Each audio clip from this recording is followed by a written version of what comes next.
మెగారెన్ TV. పొరుగు దేశం బంగ్లాదేశ్ అనగానే మనకు గుర్తొచ్చేది అక్కడ మైనార్టీలుగా ఉన్న హిందువులపై తరచూ జరిగే దాడులు, దేవాలయాల విధ్వంసం.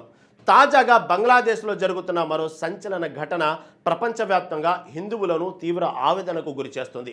అదేమిటంటే ఆసియాలోని అత్యంత ఎత్తైన శ్రీరాముడి విగ్రహాన్ని బంగ్లాదేశ్లో నిర్మిస్తుంటే ఇస్లామిక్ అతివాద వర్గాల బెదిరింపుల కారణంగా ఆ నిర్మాణం అర్ధాంతరంగా ఆగిపోయింది. దాదాపు 80% పూర్తయిన ఈ భారీ విగ్రహ నిర్మాణాన్ని అకస్మాత్తుగా ఎందుకు ఆపేశారు? బంగ్లాదేశ్లో హిందువులకు కనీస మత స్వేచ్ఛ కూడా లేదా? గుడి కట్టుకునే హక్కు కూడా లేదా? ప్రపంచవ్యాప్తంగా మైనార్టీ హక్కులపై ఈ ఘటన ఎలాంటి చర్చకు దారితీసిందో ఇప్పుడు చూద్దాం.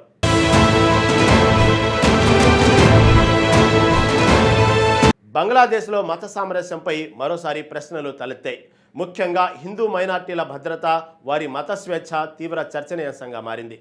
దేశంలోని ఉత్తర భాగంలో ఉన్న గైబందా జిల్లాలోని పలాస్బారీ ప్రాంతంలో ఒక భారీ శ్రీరాముడి విగ్రహ నిర్మాణం ప్రస్తుతం పెద్ద వివాదానికి కేంద్రంగా మారింది. 81 అడుగుల ఎత్తైన ఈ విగ్రహం పనులను రాడికల్ ఇస్లామిక్ వర్గాల నుండి వస్తున్న తీవ్ర బెదిరింపుల కారణంగా ప్రస్తుతానికి నిలిపివేశారు. ఈ విగ్రహాన్ని నిర్మించకూడదని డిమాండ్ చేస్తూ మతోన్మాద వర్గాలు ర్యాలీలు, నిరసనలు తీవ్రతరం చేశాయి. ఈ పరిణామాల నేపథ్యంలో బంగ్లాదేశ్లోని హిందువులు, ఇతర మైనార్టీ వర్గాల్లో తీవ్ర భయాందోళనలు వ్యక్తమవుతున్నాయి. వారి మత స్వేచ్ఛ ప్రశ్నార్థకమవుతోంది అనే ఆవేదన వారిలో కనిపిస్తుంది. గత కొంతకాలంగా బంగ్లాదేశ్లో మైనార్టీలపై జరుగుతున్న దాడులు, వారి ఆస్తుల ధ్వంసం వంటి ఘటనలు ఈ ఆందోళనను మరింత పెంచుతున్నాయి.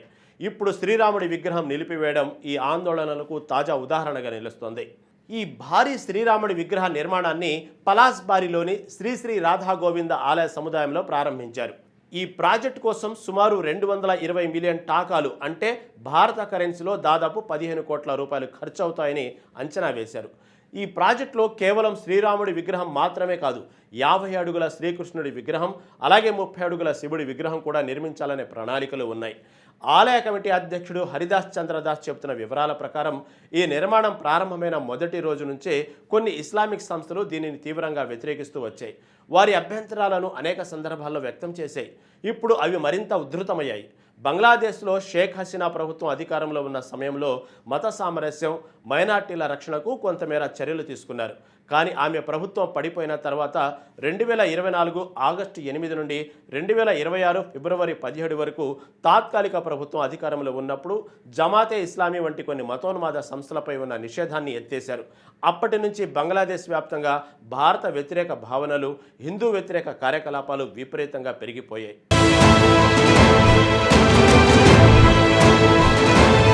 బంగ్లాదేశ్ రాజకీయాల్లో వచ్చిన మార్పులు ఈ మత ఉద్రిక్తతలకు మరింత ఆజ్యం పోసాయి. 2026 ఫిబ్రవరి 17న బంగ్లాదేశ్ నేషనలిస్ట్ పార్టీ అధికారంలోకి వచ్చిన తర్వాత ప్రధానిగా తారిక్ రెహమాన్ బాధ్యతలు స్వీకరించారు. అంతకుముందు 2024 ఆగస్టు 8 నుండి 2026 ఫిబ్రవరి 17 వరకు మహమ్మద్ యూనస్ తాత్కాలిక ప్రధానిగా వ్యవహరించారు. ఆయన అధికారంలో ఉన్న సమయంలోనే జమాతే ఇస్లామీ వంటి కొన్ని మతోన్మాద సంస్థలపై ఉన్న నిషేధాన్ని కూడా ఎత్తేశారు. దీని ఫలితంగా ఈ సంస్థలు తమ కార్యకలాపాలను మరింత స్వేచ్ఛగా నిర్వహించడానికి అవకాశం లభించింది.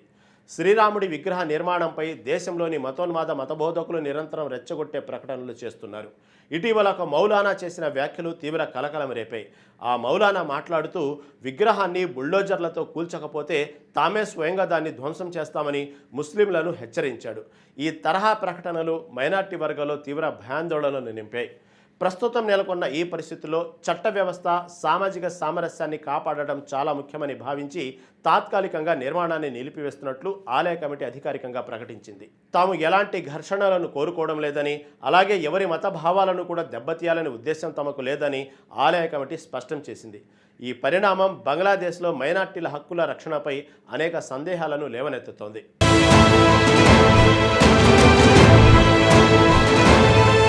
ఇదిలా ఉంటే ఈ వివాదం కేవలం విగ్రహం నిలిపివేతతో ఆగలేదు. ఇటీవల గైబంధాలో ఇస్లామిస్టులు నిర్వహించిన ఒక ర్యాలీలో శ్రీరాముడి చిత్రాన్ని అగౌరవపరిచారు. ఈ ఘటన తీవ్ర ఆగ్రహానికి దారితీసింది. దీనికి నిరసనగా ఢాకా యూనివర్సిటీలో విద్యార్థులు పెద్ద ఎత్తున కాగడాలతో ర్యాలీ నిర్వహించారు. శ్రీరాముడి చిత్రాన్ని అవమానించిన వారిని వెంటనే అరెస్టు చేయాలని డిమాండ్ చేశారు.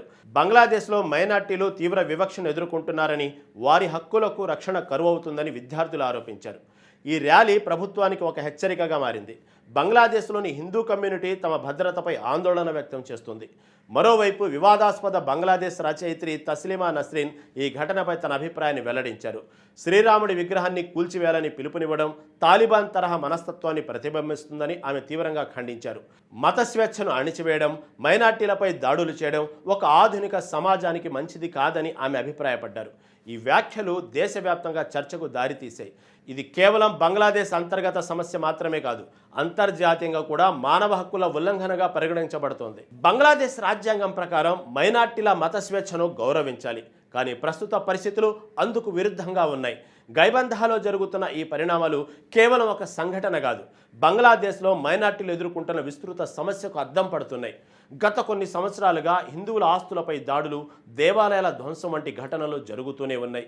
ఈ సంఘటనలు దేశంలో మతపరమైన ఉద్రిక్తతలను పెంచుతున్నాయి. ప్రభుత్వం ఈ విషయంలో కఠిన చర్యలు తీసుకోవాలని మైనార్టీ సంఘాలు డిమాండ్ చేస్తున్నాయి. తాజా పరిణామాల నేపథ్యంలో తాత్కాలికంగా ఆపిన విగ్రహ నిర్మాణాన్ని తిరిగి ఎప్పుడు ప్రారంభిస్తారన్నది ప్రశ్నార్థకంగా మారింది.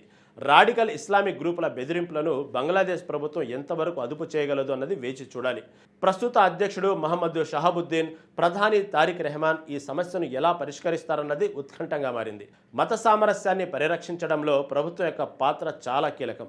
లేకపోతే ఇది మరింత పెద్ద సామాజిక సమస్యగా మారే ప్రమాదం ఉంది. బంగ్లాదేశ్లో భవిష్యత్తులో మత స్వేచ్ఛ, మైనార్టీల హక్కుల రక్షణ ఎలా ఉంటుందనేది ఈ పరిణామాలపై ఆధారపడి ఉంటుంది.